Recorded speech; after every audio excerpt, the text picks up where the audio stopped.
The most marketable species kwenye hii biashara ya sea cucumbers ni the white pond na the white pond inategemea na ukubwa wake. The same jongoo wa 1 kg nimenunua 2000, lakini nilifika kwa dealer naweza muuza kama 6500.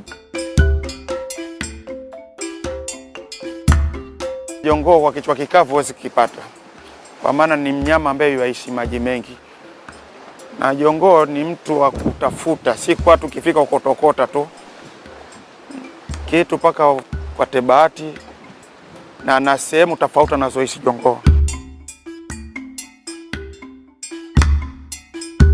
Jongoo si kama samaki. Jongoo ni vitu ambavyo vinatoka chini ya ardhi. Kwa hivyo kwa kumwekea mikakati jongoo ama tuweke tengefu kwa jongoo huwa si kweli. Samaki ndio unaweza kumwekea tengefu, kwa sababu samaki anaingia na kutoka, samaki anaingia na kutoka, lakini jongoo haliingii na kutoka. Jongoo anazaliwa bado mdogo mchanga mpaka awe mkubwa. Kwa hivyo kumwekea mkakati utampata wapi? Na ni vitu ambavyo ni bahati nasibu kumpata.